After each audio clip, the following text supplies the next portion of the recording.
The average human life is about 4,000 weeks. You've already spent a few thousand of them. Most people spend their lives waiting for the right time, waiting for more money, more confidence, or just the right vibes. But here is the cold, hard truth. The perfect time is a ghost. It doesn't exist. It's a fantasy we tell ourselves to justify our inaction. If you are watching this, you aren't lazy. You're just sleepwalking through life.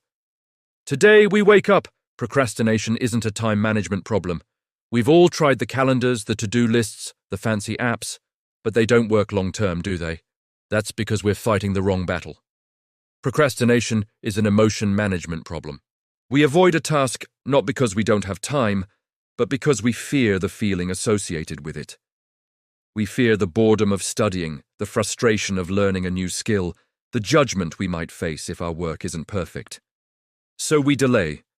We tell ourselves, I'll do it tomorrow, because tomorrow feels like a safe, distant land where we'll magically be more motivated, more capable, more prepared. In 2026, the biggest distraction isn't your phone. It's the lie that you have plenty of time left. This lie is the most dangerous drug of all. It comforts you in the short term while silently stealing your future. Every time you say tomorrow, you're taking out a loan from your future self, a debt that gets harder and harder to repay. The cost isn't just a missed deadline, it's a missed life. It's the book you never wrote, the business you never started, the person you never became.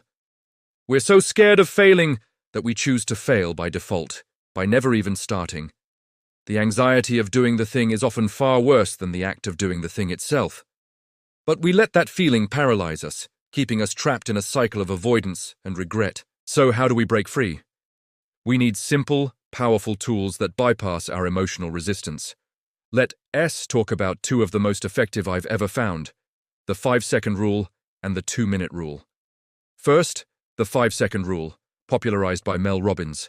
The moment you have an impulse to act on a goal, you have a 5-second window before your brain kills it.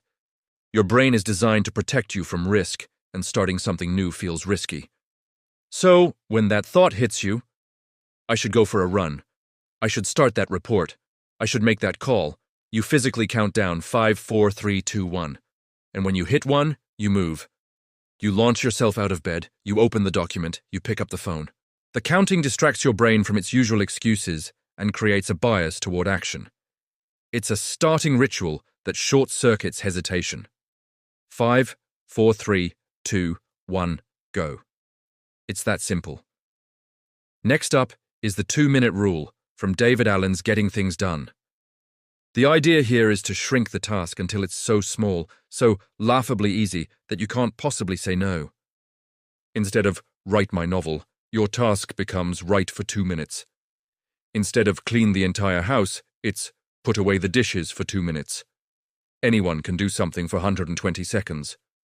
The magic is that the hardest part of any task is getting started. The friction is at the beginning. Once you start, inertia takes over. More often than not, you'll find yourself working well past the 2-minute mark. You just needed a tiny push to get the ball rolling.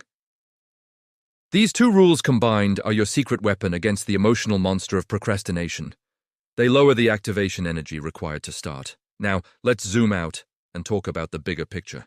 We have this idea that great achievements require these massive, heroic leaps of effort. We imagine the author locked away for a year, emerging with a masterpiece. We see the athlete training for a single, glorious moment at the Olympics. But that's not the whole story. Great things are not achieved by giant leaps. They are achieved by a series of small, boring, consistent steps taken by someone who refused to quit when it got repetitive. Success is the sum of your daily habits. It's showing up on the days you don't feel like it. It's choosing the 2-minute action over the 0-minute excuse. It's the compound interest of small, smart choices. The journey to your goal isn't going to be a Hollywood movie montage. It's going to be you, on a random Tuesday, feeling uninspired, but still choosing to count 5, 4, 3, 2, 1 and do the work for just 2 minutes. That's where greatness is forged, in the unglamorous, consistent, daily grind. It's about falling in love with the process, not just the outcome. So, I have a challenge for you. Right now, I want you to think of one thing you've been putting off. Just one. It could be big or small. Maybe it's finally signing up for that gym membership, sending that email you've been dreading, or just cleaning off your desk. Whatever it is, I want you to commit to doing it immediately after this video ends. Go down to the comments and write it down. Declare it. Put it out there in the world. Writing it down makes it real. Don't let your life be a series of, I'll start tomorrow. Tomorrow is where dreams go to die. Make today the day.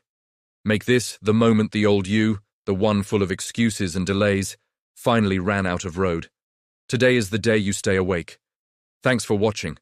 Subscribe if you're ready to stay awake.